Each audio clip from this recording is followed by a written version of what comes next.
Boa noite, igreja. A paz do Senhor Jesus seja sobre todos vocês, amém? Eu gostaria de compartilhar com vocês os anúncios especiais da semana, antes de nós começarmos o estudo da Palavra de Deus essa noite. Todo domingo às 10 horas da manhã nós temos o culto infantil no México 70, e o endereço é Avenida Brasil, 1635, a antiga creche. Todos estão convidados a participar, a conhecer esse trabalho e principalmente a fazer parte da equipe, tá bom? Às 18 horas esse é o nosso culto, e na terça-feira às 7h30 temos a nossa reunião de oração. Na quarta nós começamos com as aulas de Doutrinas Bíblicas 2, às 8 horas, e na quinta-feira às 7h30 comunhão nos lares. Essa semana a nossa comunhão vai ser na casa da Pati Ataíde. Uhul! A Paty mora aqui mesmo na rua da igreja, tá bom? O endereço está aqui, Rua Cuiabá, 559, apartamento 301, tá bom? E anúncios especiais. A nossa ONG, a ONG Eu Sou, ela abre inscrições nos dias para os cursos, né, desse ano, nos dias 31/1 e no dia 1/2, tá bom? Então você pode falar com a Luciana se tiver alguma pergunta a respeito. Nosso evangelismo de verão está chegando, vai ser no dia 15 de fevereiro, um sábado, e aqueles que quiserem ajudar-nos a comprar água mineral para a gente distribuir com folheto e faixas nos semáforos, escrevam por favor nos envelopes, tá bom? Oferta para o evangelismo. E se alguém souber também um lugar que é bem barato, por favor dá um toque, tá bom? A gente quer comprar muita água para a gente distribuir. E orem por esse evento, né? A gente sabe que toda vez que nós nos mobilizamos, o inimigo, né, ele se levanta, mas nós estamos motivados porque nós vamos na força do Senhor, né? Então nós queremos ir em oração e certos que o Senhor Ele vai à nossa frente, amém? É isso aí, queridos. Abram comigo a palavra de Deus, o Evangelho de Lucas, capítulo 10. Nós daremos sequência essa noite ao nosso estudo do Evangelho de Lucas. Lucas 10, versículos de 25 a 37 essa noite.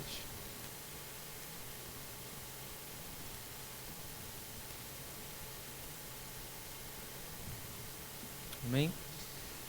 Certa ocasião, um perito na lei levantou-se para pôr Jesus à prova e lhe perguntou: Mestre, o que preciso fazer para herdar a vida eterna? O que está escrito na lei? Respondeu Jesus. Como você a lê? Ele respondeu: Ame o Senhor, o seu Deus, de todo o seu coração, de toda a sua alma, de todas as suas forças e de todo o seu entendimento. E ame o seu próximo como a si mesmo. Disse Jesus: Você respondeu corretamente, faça isso e viverá. Mas ele, querendo justificar-se, perguntou a Jesus: E quem é o meu próximo? Em resposta, Jesus disse: Um homem descia de Jerusalém para Jericó, quando caiu nas mãos de assaltantes. Estes lhe tiraram as roupas, espancaram-no e se foram, deixando-o quase morto. Aconteceu estar descendo pela mesma estrada um sacerdote. Quando viu o homem, passou pelo outro lado, e assim também um levita, quando chegou ao lugar e o viu, passou pelo outro lado. Mas um samaritano, estando de viagem, chegou onde se encontrava o homem, e quando o viu, teve piedade dele, aproximou-se, enfaixou-lhe as feridas, derramando nelas vinho e óleo, depois colocou-o sobre o seu próprio animal, levou-o para uma hospedaria e cuidou dele. No dia seguinte, deu 2 denários ao hospedeiro e lhe disse: Cuide dele, quando eu voltar, pagarei todas as despesas que você tiver. Qual destes 3 você acha que foi o próximo do homem que caiu nas mãos dos assaltantes? Aquele que teve misericórdia dele, respondeu o perito na lei. Jesus lhe disse: Vá e faça o mesmo. Pai, obrigado, Senhor, pela Tua palavra. Nós, com temor e tremor, ó Deus, que nós nos colocamos essa noite diante do Senhor, ó Deus, e meditamos a Tua palavra, Deus, querendo que o Teu Espírito Santo nos direcione, Senhor, nos guie ao nós meditarmos nessa passagem, Senhor, que o Senhor fale ao nosso coração, que o Senhor nos instrua, que o Senhor me capacite, Senhor, possa usar como Tua boca essa noite, falando a cada coração. Eu oro, Deus, que cada coração esteja receptivo à Tua palavra e cada ouvido aberto à Tua voz. Eu oro, Deus, que o Teu Espírito Santo tenha liberdade no nosso meio de agir poderosamente, Senhor, e transformar as nossas vidas, Senhor. Mexe conosco, Deus, nos tira da nossa zona de conforto, Senhor. Senhor, faz algo que só o Teu Espírito Santo tem o poder de fazer, ó Deus, que é trazer vida abundante às nossas vidas, Senhor. Eu oro em fé, Pai, e Te agradeço, Senhor, em nome do Senhor Jesus. Amém. Amém? Muito bem, irmãos, nós estamos estudando o Evangelho de Lucas, né, já há um tempo, e o tema do nosso estudo é Jesus, o homem perfeito. E o versículo-chave é Lucas 19:10, pois o Filho do Homem veio buscar e salvar o que estava perdido. No nosso último estudo do Evangelho de Lucas, nós vimos Jesus comissionar 72 dos seus discípulos para proclamar o reino na Judéia. Ele estava indo a Jerusalém, ele estava indo para morrer na cruz. Há 4 meses da cruz Jesus estava, quando ele envia esses 72 discípulos. Nós vimos que eles voltaram radiantes, né, pelos grandes feitos que o Senhor operou, enquanto eles proclamavam de cidade em cidade as boas novas do Evangelho de Deus em Cristo Jesus. E essa noite nós vamos ver, nós falamos que o capítulo 10 é um capítulo especial, porque nele nós aprendemos 3 coisas que todo cristão faz, né? Nós falamos a primeira coisa na semana passada: todo cristão é um embaixador de Cristo, um representante de Cristo na terra. Nós estamos proclamando o reino de Deus e representando Jesus, então nós somos embaixadores. Essa noite nós vamos ver que nós somos os próximos, aqueles que mostram a misericórdia de Deus a cada oportunidade que nos é apresentada, né, a cada dia. Então é isso que nós vamos ver hoje. Nós somos os próximos, né, respondendo a pergunta do tema do capítulo 10, que é o que faz um cristão, parte 2 de 3 hoje. Um cristão ama o próximo como a si mesmo. Esse é o tema da mensagem do estudo dessa noite. Um cristão ama o próximo como a si mesmo. E a semana que vem nós terminamos o capítulo 10 vendo Jesus na casa de Marta e Maria, e nós vamos ver que cabe ao cristão também. O que cristão também faz é adorar o Senhor, né? E é isso aí. Então hoje, um cristão ama o próximo como a si mesmo. Eu oro que você abra teu coração e aquilo que o Senhor, aquilo que o Espírito Santo quer ministrar essa noite.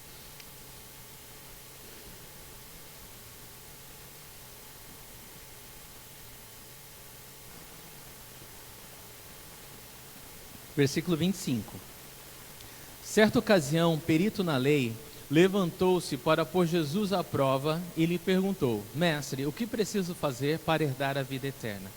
Irmãos, esse perito na lei era um especialista na Torá, nos 5 primeiros livros da Bíblia.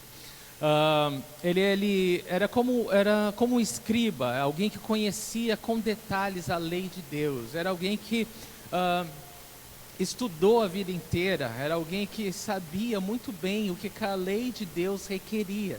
E ele vem para Jesus fazendo essa pergunta. E ele queria, tanto que o versículo nos fala que ele queria colocar Jesus à prova. Ele queria testar Jesus, ele queria saber o que Jesus realmente sabia de Deus. O que Jesus realmente sabia da palavra de Deus. Então ele testa Jesus, ele faz uma pergunta que para ele é óbvia, uma pergunta que ele saberia explicar muito bem. Mas ele quer saber o que Jesus diz a respeito disso. Então ele vem a Jesus para provar Jesus, e ele faz essa pergunta: Mestre, o que preciso fazer para herdar a vida eterna? Ele quer saber o que ele precisa fazer para que ele possa viver com Deus para sempre. O herdar a vida eterna, irmãos, esse termo vida eterna que a palavra de Deus nos apresenta, ele tem um significado muito especial, porque vida eterna, biblicamente falando, não diz respeito à duração da vida, né? Necessariamente não tem a ver o quanto a pessoa vive. Você tem a vida eterna, você vai viver para sempre. Não é só isso. a vida eterna, biblicamente falando, quer dizer duas coisas muito importantes. A primeira dela, que você não precisa morrer para tê-la.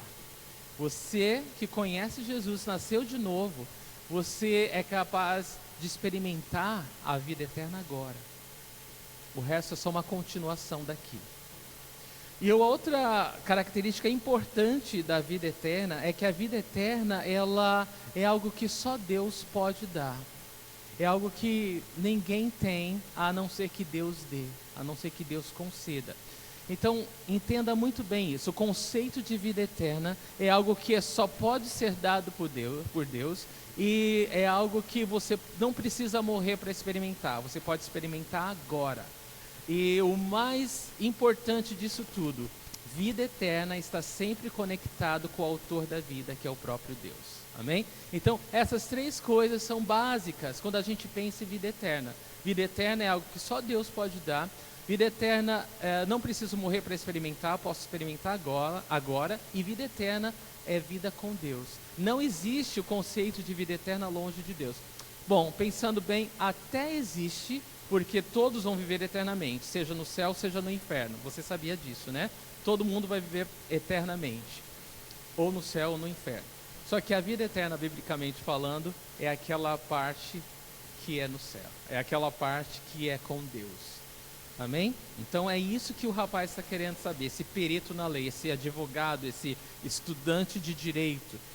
Ele está querendo saber do Senhor Jesus o que ele precisa fazer para ter a vida eterna. Agora vamos ver o que Jesus fala para ele. Versículo 26. O que está escrito na lei? Respondeu Jesus. Como você a lê? Então olha que interessante. Ele veio para Jesus, né, querendo saber o que Jesus vai responder, todo empolgado, né? Eu vou pegar Jesus, né, agora.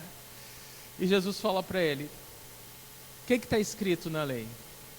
Você tem Bíblia? O que a tua Bíblia fala? Basicamente foi isso que Jesus falou. Como que você lê? Em outras palavras, né, poderia ser de forma sarcástica Jesus falando para ele: você que é o perito na lei aqui, você me responda, né? Mas eu acredito que Jesus fez uma pergunta num tom mais didático. Ele falou assim: olha, filho, realmente eu entendo o seu interesse em saber essa questão tão importante, né? Como que você interpreta aquilo que você tem lido, estudado e você conhece? Vamos entender que Jesus falou assim, né? De uma forma mais didática. Eu creio nisso de verdade, né? Eu realmente creio. Jesus não estava tirando uma onda, porque era uma grande oportunidade. Porque Jesus é assim, não é, irmãos? As pessoas pensam que vem cheia de sabedoria humana para cima dele e ele acaba virando a mesa e a gente acaba ficando constrangido, né? Com tanto amor, com tanta graça, né? Então eu acredito que Jesus realmente tinha a intenção de ministrar aquele coração cheio de si, né? Mas que foi pego e surpreendido pela graça e o amor do Senhor. Então Jesus, ele leva esse homem de volta à lei, não porque a lei ela tem o poder de salvar alguém, irmãos. A lei de Deus, ela é santa, ela é perfeita, ela é justa, ela é boa. A lei de Deus, ela é tão perfeita que ela não tem problema nenhum. O problema está em nós que somos os pecadores, nós que somos aqueles que quebram a lei de Deus, né? Então o problema está em nós. E quando Jesus o leva à lei, não é para que ele encontre na lei a vida eterna, porque a lei, uma coisa que a lei não pode fazer é nos salvar. A lei não pode nos garantir essa vida eterna. Ela como um espelho, o máximo que ela pode fazer é quando você olha para a lei, ela te mostrar as rugas, os defeitos, as marcas, os buracos, tudo que é defeito nosso, a lei ela mostra. Então esse poder ela tem o poder de nos dizer que nós somos pecadores, que nós somos falhos e que nós merecemos o inferno. É isso que a lei faz. Ela é boa, santa, justa, mas ela não tem o poder de nos salvar. Então Jesus, ele envia esse homem novamente à lei para que ele possa refletir acerca da própria pergunta dele. E Jesus, ele sabe uma coisa, e eu vou ser o spoiler novamente contar para vocês. Jesus sabe que embora a lei ela não tenha o poder de nos salvar, ela nos confronta. Ela tem o poder de nos mostrar o que nós precisamos de um Salvador. Então a lei não salva, ela não tem o poder de nos salvar, mas ela nos mostra, ela nos faz entender a nossa grande necessidade de um Salvador, porque a lei nos condena, a lei nos mostra que nós somos falhos e que nós merecemos o inferno para sempre. Então Jesus, ele quer que esse homem chegue a esse entendimento, tá bom? Em Romanos 3, capítulo 3, versículo 20, nós lemos o seguinte: portanto, ninguém será declarado justo diante dele baseando-se na obediência à lei, pois é mediante a lei que nos tornamos plenamente conscientes do pecado. Então a lei, ela não tem o poder de salvar. Romanos 3, capítulo 3, versículo 20 nos mostra que ninguém pode ser salvo mediante a observância da lei. Você nunca vai ser capaz de observar a lei de Deus de forma que você alcance a salvação, porque todos pecaram e estão separados da glória de Deus. A lei, se você tentar ser salvo pela lei, você vai ser grandemente frustrado, porque você vai se decepcionar vez após vez. É impossível ao homem se justificar mediante a obediência à lei.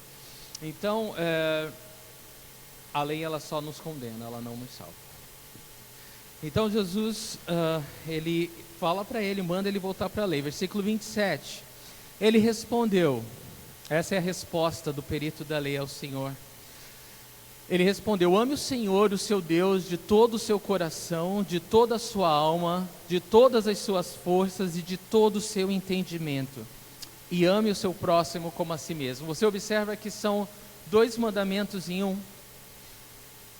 Amar ao Senhor, amar a Deus, de todo o coração, de toda a alma, com todas as forças e de todo o entendimento. E amar o seu próximo como a si mesmo. Incrível, mas esse perito na lei, ele acertou. Ele resumiu o que a lei diz. Ele falou exatamente. Ele resumiu o que toda a lei e os profetas do Senhor diz. Tudo que a lei fala é para amar a Deus acima de todas as coisas e ao nosso próximo como a nós mesmos. É simples. É bem simples. Jesus falou para ele: você quer saber como herdar a vida eterna? O que a lei diz? E ele fala: a lei diz para amar a Deus acima de todas as coisas e o próximo como a si mesmo. A resposta de Jesus, irmãos, ela é surpreendente. Jesus, ele vai falar no versículo seguinte: então vai e faz. Então vai, seja feliz. Vai lá, faz isso que eu quero ver.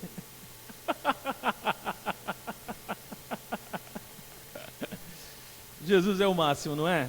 Eu amo Jesus. Então ele respondeu admiravelmente, corretamente. Ele usou passagens como Deuteronômio 6, 5, se você é estudioso da Bíblia e quer acompanhar, e Levítico 19, 18. Então ele acertou.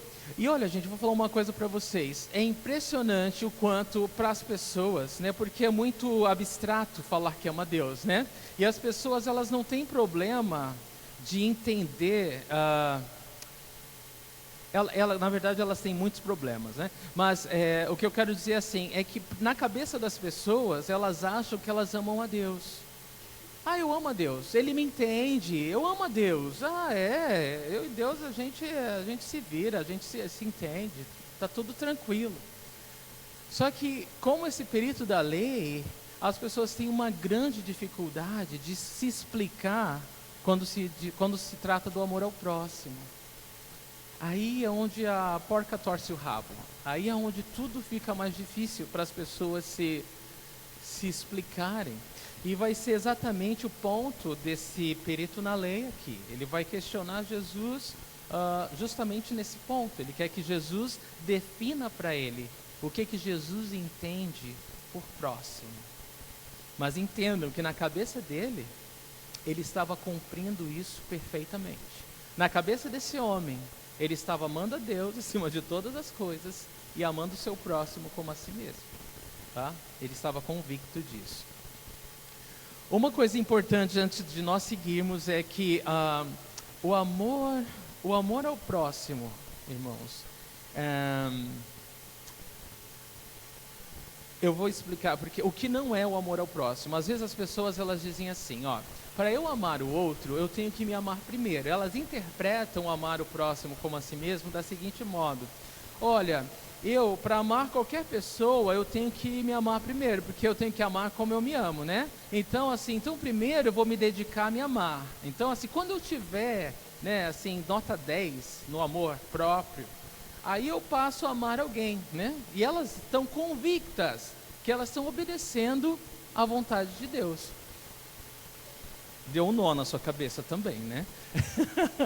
Mas assim que as pessoas fazem. Elas falam assim, não, eu não tenho como amar ninguém antes de eu amar a mim mesmo. Então ela tem um projeto de vida.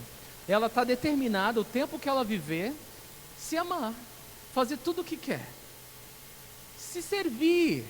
Afinal, eu tenho que tirar 10 nisso diante de Deus. Então ela vive para si, vive no seu próprio mundo, o mundo todo gira em torno dela, e se as coisas não acontecem do jeito que ela gosta, alguma coisa está errada na outra pessoa. Então, é muito triste, mas é real, irmãos, é real. Tem muitas pessoas que vivem dessa maneira. Eu vou falar uma coisa para vocês. Nós não precisamos nos amar primeiro antes de amar os outros, porque nós já nos amamos demais. Nós somos extremamente egoístas. Nós pensamos em nós o dia todo, todo dia.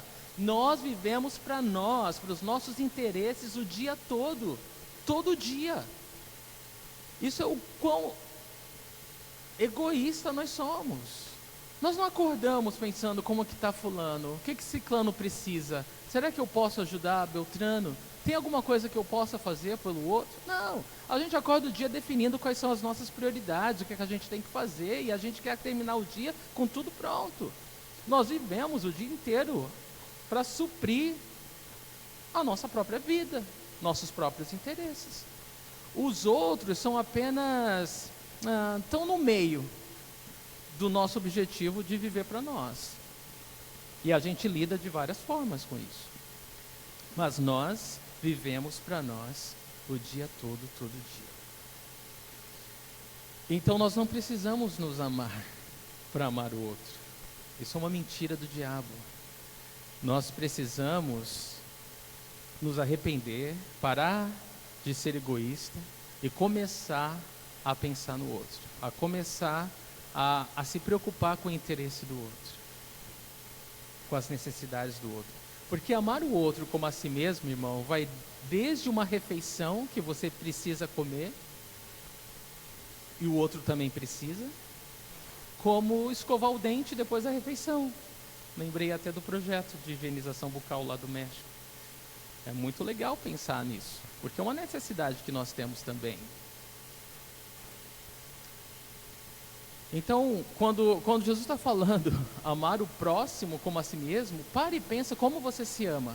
Quanto tempo você passa na frente do espelho, penteando o cabelo, passando maquiagem? Quanto tempo você passa escolhendo uma roupa? Quanto tempo você passa cuidando de você, amando você, curtindo você?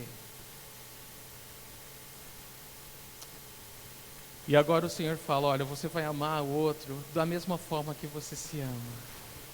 Tudo bem de se amar. Só que para agradar a Deus, para a gente tirar 10 aqui, a gente tem que amar o outro da mesma forma que a gente se ama. E foi exatamente isso que Jesus falou para ele. Jesus colocou ele para refletir.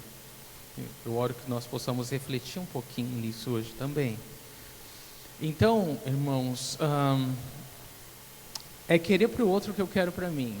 Isso é amar o próximo como a mim mesmo. É querer tão bem para o meu irmão quanto eu quero para mim mesmo. Fisicamente, emocionalmente, espiritualmente. Vamos para o versículo 28. Disse Jesus, você respondeu corretamente, faça isso e viverá. Então Jesus falou, nota 10 para você. Agora vai lá e vive. E você vai ter a vida eterna. É só isso. Pode ir lá e viver isso. Mas ele não se contentou, né? No versículo 29, olha lá o que ele diz. Mas ele, querendo justificar-se, perguntou a Jesus, e quem é o meu próximo? Então ele questiona Jesus, peraí Jesus, não me deixa assim não, você me deixou com uma bomba na mão agora para resolver, né? defina para mim melhor quem é meu próximo. Você entende o desespero desse homem? Jesus deixou ele estava achando que ele estava na crista da onda. E agora Jesus pôs ele no lugar dele e ele entendeu que ele tem um problema, porque ele vai ter que resolver diante de Deus. A gente está falando com uma pessoa que quer ser justificada diante de Deus mediante a observância da lei. Então ele está com um problema muito grande aqui. Ele sabe, ele foi convicto de que ele não ama Deus acima de todas as coisas. E que, mais importante ainda, porque nessa ele podia até se sabotar falando que ele e Deus se entendem. Mas agora ele quer definir o próximo, porque ele sabe que ele não ama o próximo como ele ama a si mesmo. Ele sabe o quanto ele ama a si mesmo e quão pouco ele ama o seu próximo. Então ele pede para Jesus explicar para ele quais são os seus termos. Defina para mim próximo. Vamos ver o que Jesus fala. Antes da gente ver o que Jesus diz, eu quero falar 3 erros grotescos que esse perito na lei cometeu. O primeiro deles foi assumir que ele já cumpria a primeira parte do mandamento, que era amar a Deus acima de todas as coisas. Amar a Deus com todo entendimento, com todas as forças, com toda a mente, né, com tudo que você tem, com tudo que você é, irmão, é impossível. Porque ainda que você esteja no melhor momento de adoração, tá? Você e Deus ali, adorando a Deus, um pensamento cruzou a sua mente. E qualquer uma dessas 4 áreas, né? Se você não está pleno em uma delas, você já falhou. Então é uma coisa que é humanamente impossível. É humanamente impossível.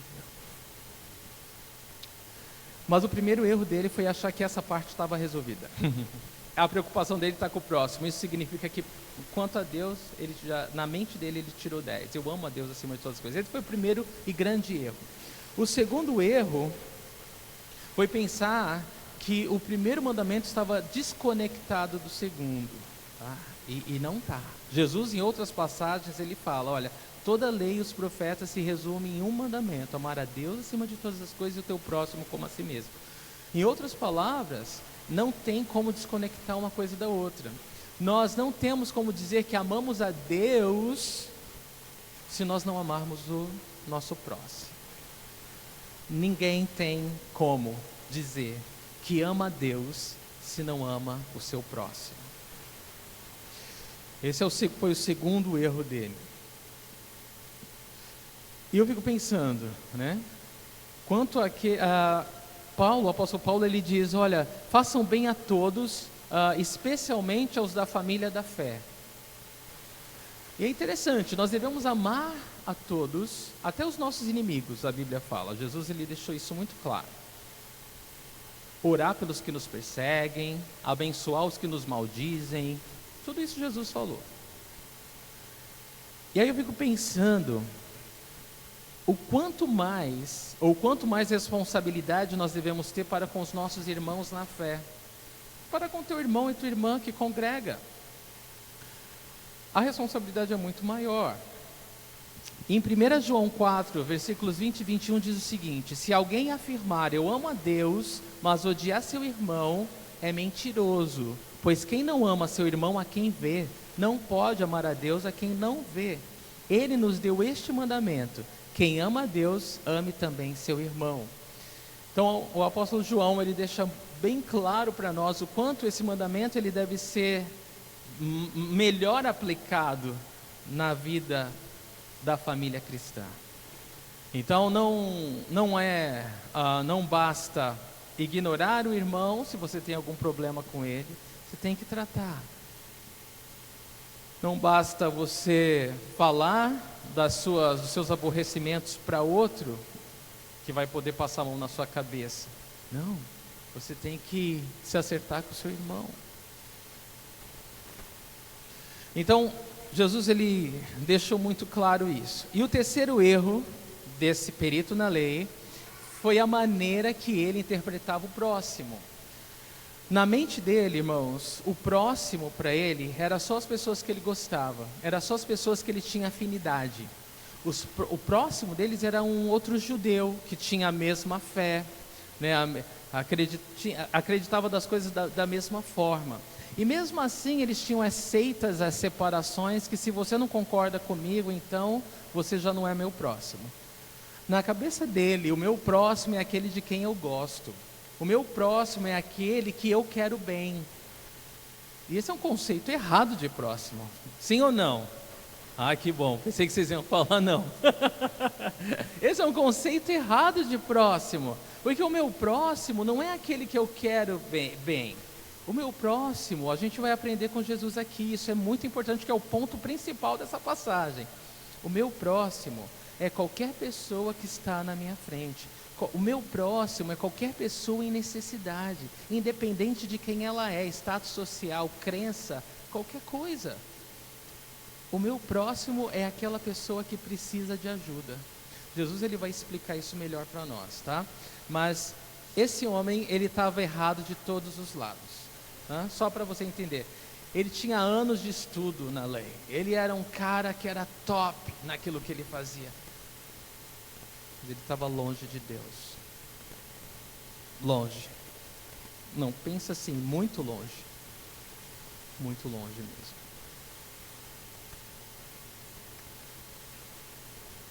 E uma coisa bem interessante, todo judeu ele aprendia, crescia aprendendo, né, isso, que o meu próximo é aquele que eu quero bem, e que eu devo, como serviço a Deus, odiar aqueles que se opõem a mim.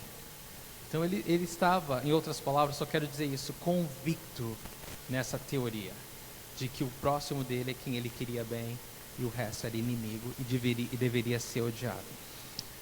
Mas vamos ser sinceros, gente, até para as pessoas que ele queria bem, ele não amava como a si mesmo, não é? Eu tenho certeza disso. Então ele estava totalmente furado. Vamos lá, versículo 30. Em resposta, disse Jesus: um homem descia de Jerusalém para Jericó, quando caiu nas mãos de assaltantes. Estes lhe tiraram as roupas, espancaram-no e se foram, deixando-o quase morto. Então agora Jesus ele vai responder a pergunta do perito na lei. Qual era a pergunta? Me ajudem. Quem é o meu próximo, né? Então perfeito, essa era a pergunta. Jesus, mas me diz aí, quem é meu próximo? Jesus está respondendo com uma história. Então Jesus ele vai contar a história desse homem. Esse homem descia de Jerusalém para Jericó. A estrada de Jerusalém para Jericó tinha 28 quilômetros. Ela vinha de 722 metros, mais ou menos, de altitude acima do nível do mar, e ia até 244 metros abaixo do nível do mar. Era uma estrada, tinha uma grande parte desértica, ou seja, ali assaltantes se escondiam para atacar as pessoas que passavam. Era uma estrada muito perigosa, e era uma estrada real. Principalmente sacerdotes e levitas que iam ao templo em Jerusalém pegavam essa estrada. Então, prestem atenção. E o mais interessante, Jesus em nenhum momento ele fala que essa história é uma parábola. Uma parábola é uma história fictícia, inventada, né? Para ilustrar uma verdade espiritual. É bem possível que essa história tenha realmente acontecido. Até porque, para as pessoas que estavam ouvindo Jesus, porque nessa história, quem é o herói? É um samaritano. E vocês sabem que os judeus odeiam os samaritanos, né? E nessa história, os judeus, que são os sacerdotes e levitas, acabam sendo maus, porque eles passam de largo por aquele homem ensanguentado na estrada. Então Jesus não seria louco de falar inventar uma história, né, em que colocasse os judeus como mal, o samaritano como bom, né, do nada, né? É bem possível, eles poderiam falar, isso aí nunca ia acontecer, você está louco, Jesus, isso nunca seria possível, nunca. Mas eu acredito que era uma história real, sim, que Jesus não fala que é uma parábola, e mais, o perito da lei sabia dessa história. Bom, então Jesus responde para ele. Então o homem descia de Jerusalém para Jericó. Quando caiu nas mãos dos assaltantes, os assaltantes tiraram as roupas dele. Imagina, né? O cara ficou nu, espancado e quase morto. Era uma situação triste, terrível.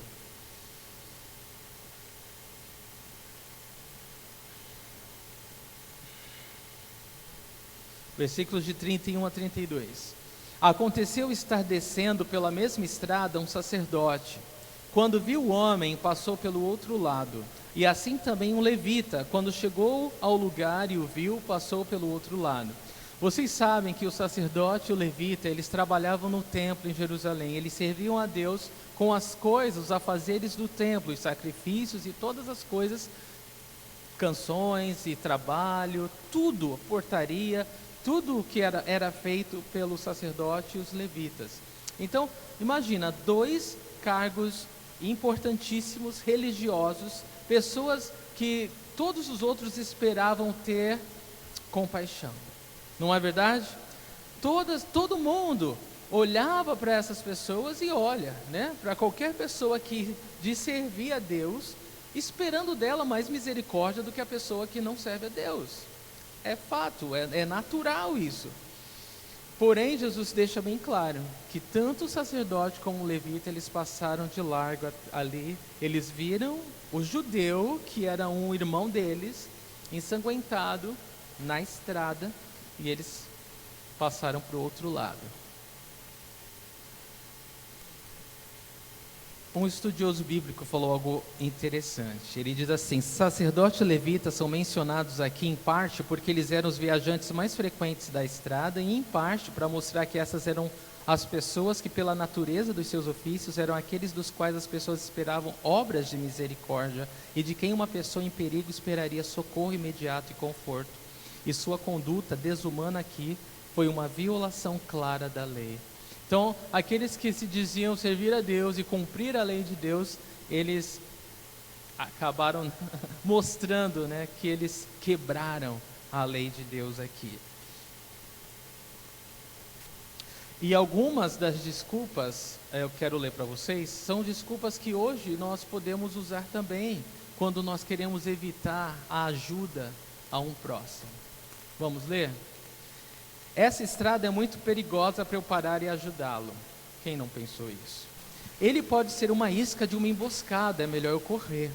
Eu tenho que chegar ao templo e realizar o meu serviço para o Senhor, não posso perder tempo. Tenho que ir para casa e ver minha família, afinal eles estão esperando por mim. Alguém realmente deveria ajudar aquele homem. Alguém, né? Alguém tem que fazer. Ora, por que alguém não faz? Se eu vou servir no templo, eu não posso sujar minhas mãos de sangue. Olha só, que santo, né? Eu não sei primeiros socorros, vou deixar para outro que saiba. Ah, aquele ali é um caso sem esperança. Eu sou apenas uma pessoa, o trabalho é muito grande. Ah, essa é a melhor. Eu posso orar por ele. Eu posso orar por ele. Ah, a culpa é dele mesmo. Por que ele não se cuidou? Veio sozinho numa estrada tão perigosa. Quando a gente também, é uma boa desculpa essa, né? Quando a gente não quer ajudar, a gente fala que a culpa é da pessoa, né? Ah, se meteu nisso sozinho. A gente se isenta, a gente se esquiva. Irmãos, é impressionante a nossa habilidade de ser humano para a gente se esquivar da ajuda ao próximo. Nós somos os melhores. Na verdade, eu quero dizer os piores. Mas a gente é bom nisso. A gente sabe a desculpa perfeita para se isentar da responsabilidade que o Senhor nos chama de ajudar alguém em necessidade. Sim ou não, irmãos? Infelizmente, sim. Spurgeon, outro estudioso, ele disse o seguinte: eu nunca conheci um homem que se recusasse a ajudar alguém em necessidade que não tivesse uma desculpa admirável. Não existe desculpa que não seja admirável, irmãos. Todas elas são admiráveis, todas elas são legítimas. A questão é, o mandamento continua. A questão é, Deus ainda está nos mandando ajudar os que necessitam. Como que nós vamos responder a isso? Eu esqueci de ler essa. Ele não está pedindo a minha ajuda mesmo. Estava quase morto, né? Mas Claro que não. Versículo 33. Mas um samaritano, estando de viagem, chegou onde se encontrava o homem e quando o viu, teve piedade dele. Então agora entra aqui o herói da história, né, que é o samaritano. Os samaritanos, vocês sabem que eles tinham anos de rivalidade, né, de hostilidade com os judeus, porque eles eram um povo misturado. Eram judeus da região do norte, que no exílio da Babilônia dos assírios, foram misturados com outros povos. E aí eles passaram a ter sua própria interpretação da Bíblia. Eles passaram a adorar no Monte Gerizim, não mais no Monte de Jerusalém. E então era como se fosse aqueles cristãos hoje em dia que falam que creem em Jesus, mas é outro Jesus, é um Jesus inventado. Eles mudaram a Bíblia, só para você entender, era alguma coisa assim que dá raiva. É alguma coisa que dá muita raiva. É alguma coisa que eu falo assim, eles estão enganando tanta gente com um falso Jesus. Então, antes de julgar um judeu, a gente precisa pensar um pouquinho. Então nós fazemos a mesma coisa. Então ali estava um samaritano, alguém que a gente tinha hostilidade culturalmente, né, por causa da fé deles e tantas outras coisas. E aí esse samaritano vem na mesma estrada que o judeu está estendido e é ele. Não foi o sacerdote, não foi o levita, mas foi o samaritano que teve compaixão do judeu ensanguentado. E vamos ver o que ele faz. Versículo 34. Aproximou-se, enfaixou-lhe as feridas, derramando nelas vinho e óleo. O vinho, por causa do álcool, ele tinha esse efeito antisséptico, ele limpava. E o óleo, ele ungia, né, ele trazia alívio para as feridas do corpo daquele homem. E aí depois ele colocou no próprio animal. Isso quer dizer que ele saiu do animal para colocar o judeu ensanguentado em cima e foi a pé. Ele foi a pé, ele seguiu viagem a pé. E foi até uma hospedaria e cuidou daquele homem. Interessante. Os judeus, eles aprendiam que os samaritanos, eles eram a pior tipo de gentil. Em geral, o judeu acreditava que qualquer gentil era como lenha para o inferno. Eles falavam, para que serve um gentil? Um gentil é apenas lenha para o inferno, para manter o inferno com fogo aquecido. Era o pensamento do judeu. E especialmente o samaritano, aquele ali, principalmente aqueles. Primeiro os samaritanos. Eles aprendiam de alguns rabinos o seguinte: se você vê alguma mulher que seja gentia, em trabalho de parto, não ajude. Por quê? Porque você não quer ser responsável de trazer mais um gentil ao mundo. Você não quer essa responsabilidade sobre você. É loucura, mas na cabeça deles fazia total sentido. Fazia total sentido, porque a fé dele era distorcida.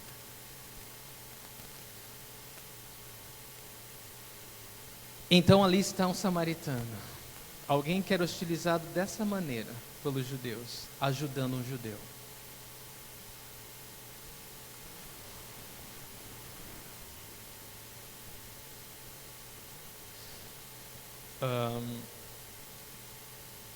Versículo 35. No dia seguinte, deu 2 denários ao hospedeiro e lhe disse: cuide dele, quando eu voltar, lhe pagarei todas as despesas que você tiver.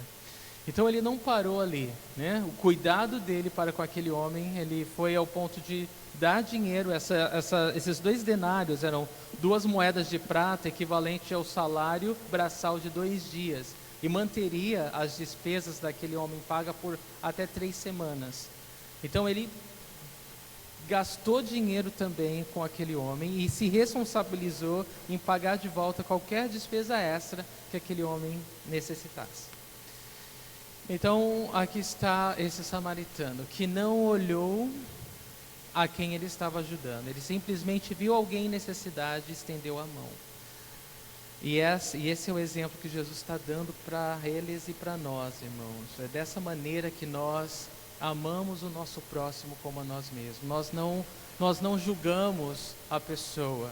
Nós não avaliamos se ela merece ou não merece. Nós não abrimos um formulário de perguntas e respostas para ver se ela é aprovada para receber a nossa ajuda. Nós simplesmente amamos porque é uma pessoa.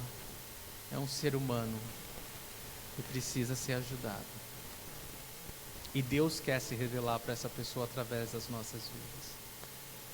Jesus ele está ensinando o que é o amor ao próximo. De várias maneiras o samaritano ele se assemelha à obra de Cristo. Ele era alguém de fora, desprezado por muitos, veio depois que outros não conseguiram atender à necessidade. Ele veio antes que fosse tarde demais. Ele veio com tudo o que era necessário para aquele homem ser restabelecido. Ele veio direto para o homem aflito, amou de forma prática, não só com blá blá blá, e previu e supriu as necessidades futuras. Então todas essas coisas nós encontramos em Jesus Cristo nas nossas vidas. Ele veio a nós, Ele pagou tudo que nós precisávamos, Ele previu as nossas necessidades presentes e futuras, e Ele supriu por completo. Versículo 36. Agora, depois de contar a história e responder a pergunta sobre o próximo, Jesus ele faz uma pergunta: qual desses três você acha que foi o próximo do homem que caiu nas mãos dos assaltantes? O sacerdote? Alternativa A, o sacerdote. Alternativa B, o levita. Ou alternativa C, o samaritano? Samaritano, né? Vamos ver a resposta dele, porque a resposta dele é interessantíssima, tá? Você sabe que ele está falando para um judeu, né? Aí, versículo 37. A resposta dele foi: aquele que teve misericórdia dele, respondeu o perito da lei. Você percebe que ele não fala samaritano? Não consegue. Ele não consegue falar samaritano, ele não consegue admitir que foi um samaritano que foi o próximo daquele judeu. Jesus ele diz para ele: vai e faça igual o samaritano. Aprenda com ele e você vai viver. Aprenda com ele e você vai herdar a vida eterna. Tremendo, tremendo. É possível que esse perito na lei tenha sido convicto né, de que ele era incapaz de cumprir a lei de Deus e que ele precisava de ajuda. Ele precisava de Jesus. Talvez você tenha dúvida essa noite e você fala: meu Deus, eu estou como esse perito na lei aí, eu estou perdido, né? Eu não sei o que eu faço, porque eu estava convicto, né, de que eu era muito bom, era uma pessoa muito boa, mas Jesus, né, cortou o clima. Agora eu entendo que não, agora eu entendo que eu preciso de ajuda também. Irmãos, é algo bem importante para você entender. Duas coisas. Primeira delas, nós nunca herdaremos a vida eterna por alguma coisa que somos capazes de fazer. Você entende isso? Nós nunca herdaremos a vida eterna por alguma coisa que nós somos capazes de fazer. Porque a salvação, ela não é por obras, ela é pela fé. E a segunda coisa, ou seja, não importa se você é uma pessoa muito caridosa, não é esse o ponto. Porque você poderia se vangloriar e se orgulhar de que eu sou uma pessoa muito boa, porque eu tenho uma instituição de caridade. Não é isso. Você não é salvo pelo que você faz, mas pela fé em Cristo.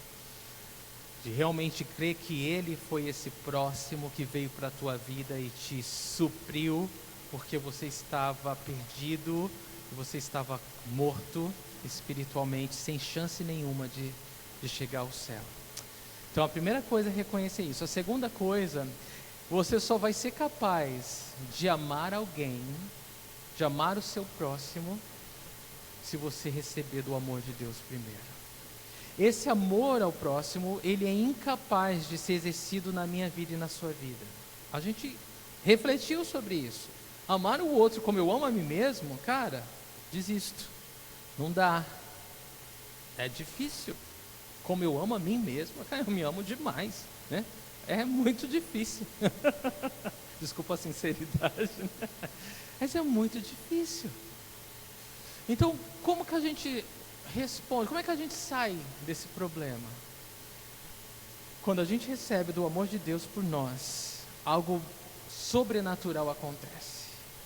Nós nos sentimos tão constrangidos e impactados e transformados por esse amor, que nós passamos a olhar o outro com compaixão. Nós passamos a aprender a considerar que o outro, que qualquer esforço ou qualquer sacrifício, como o samaritano, para abençoar alguém, para suprir a necessidade de alguém, não vai ser desperdício, não vai ser tempo perdido. Eu não vou estar tirando de mim, eu vou estar ganhando eternamente. É totalmente espiritual. Só que essa visão sobrenatural a gente só tem quando a gente conhece Jesus e quando o amor de Jesus está operando na nossa vida. Nós somos incapazes de ter essa visão sobrenatural, de ver o valor que é estender a mão para o necessitado, sem esse amor atuar primeiro dentro de nós. Então, primeira coisa, reconheça que você é desesperado por Jesus. Reconheça que você é um pecador necessitado de um Salvador. Segundo, permita que esse amor possa te transformar ao ponto de você amar as pessoas com o amor de Deus.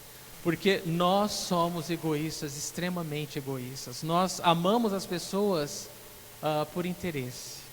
Nós damos às pessoas esperando algo de volta. Ah, eu dei bom dia, mas a pessoa não me deu bom dia. Ah, eu dei bom dia, mas olha a cara que fez. A gente é ridículo, né? Então, nós somos, né? Nós somos, é triste. A nossa condição humana, irmãos, é miserável. Nós somos miseráveis.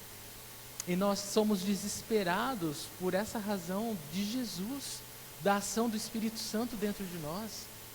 E é a única forma que nós temos de verdade de poder amar alguém como a gente se ama, com o amor de Cristo. Então nós nunca vamos ser capazes de amar o outro como a nós mesmos com o nosso amor, porque o nosso amor é interesseiro, o nosso amor é egoísta. Nós só podemos amar o outro, né, como nós amamos a nós, com o amor de Deus. Quando o amor de Deus atua em nós, nós vamos além. Nós sempre vamos além. E é prazeroso ir além. E abençoa a gente. A gente se sente mais abençoado do que as pessoas. Na verdade, a gente não vê nem como trabalho. A gente vê como privilégio. A gente vê como missão de Deus. A gente vê como resposta de oração. A gente vê como realmente instrumento nas mãos de Deus na vida de outra pessoa. Irmãos, foi para isso que Deus nos chamou. Realmente foi para isso. Essa é a nossa missão. Você entendeu uma coisa que é chave aqui? O homem pergunta: Jesus, me defina quem é meu próximo. E Jesus pergunta: qual foi o próximo daquele homem? O ponto não é quem é o outro, o ponto é quem eu sou para o outro. É isso que importa. Para Deus não importa, a gente nunca vai se justificar querendo definir para Deus o que o outro é. Não, Deus está esperando o que a gente vai ser para o outro. Amém, irmãos? Nós temos que ser o próximo. O próximo não é quem você gosta, o próximo é quem tem necessidade e está perto de você. Entenda que esse samaritano, ele não criou lá um posto de atendimento a todos os assaltados na estrada, tá? Ele não saiu atrás de todos que precisavam de alguma coisa. É simplesmente, o que eu quero dizer com isso é que você não tem que sair aí com a mão na cabeça correndo atrás de alguém para ajudar. As pessoas vão aparecer. As necessidades, elas surgem todo dia, toda hora. É simplesmente como você vai responder a essas necessidades que se apresentam na tua vida. É isso que Deus está olhando, é isso que Deus espera de nós. É claro isso? Amém? Amém. Eu vou falar algumas situações de pessoas que necessitam de ajuda. Crianças doentes e famintas por causa de um pai bêbado. Esposas sobrecarregadas por causa de maridos preguiçosos e cruéis. Trabalhadores oprimidos em salários e condições de trabalho. Aqueles afligidos por acidentes e doenças. Vítimas de abusos e de tráfico humano. Irmãos, as necessidades são muitas. Isso eu estou falando de situações mais graves. Mas se entra no hospital, tanta necessidade. Ninguém vai recusar uma oração. Jamais. Você pode ser um instrumento de Deus. A questão é, irmãos, nós estamos fugindo e passando de largo das necessidades à nossa volta. Preocupados com o nosso eu, com o nosso mundo, com o nosso umbigo, com os nossos interesses. Ou nós estamos vivendo rendido para Jesus, falando: Senhor, o que o Senhor quer que eu faça hoje? A quem eu posso servir? A quem eu posso mostrar o teu amor? A quem eu posso ser um alívio hoje? A quem eu posso ser uma resposta de oração no dia de hoje? Quem já fez essa oração para Deus? É maravilhoso, Deus responde. Senhor, para quem eu posso ser uma resposta de oração hoje? E o Espírito Santo vai te guiar para a pessoa certa, para a necessidade certa. Irmãos, todo mundo tem necessidades, todo mundo passa por lutas, todo mundo precisa de uma mão estendida. E nós temos o privilégio de ser as mãos estendidas de Deus, porque nós somos o corpo de Cristo na terra. Amém? Esse é um privilégio que nós temos. Vou terminar só com essa frase de um outro estudioso bíblico. Ele diz assim: o mundo seria um lugar mudado se cada cristão atendesse às tristezas que são claras diante dele. O mundo seria um lugar mudado se cada cristão atendesse às tristezas que são claras diante dele. Você não tem que ficar buscando, elas vão aparecer. A questão é como você vai responder a elas, não é? Então vamos ficar de pé e agradecer ao Senhor. Amém?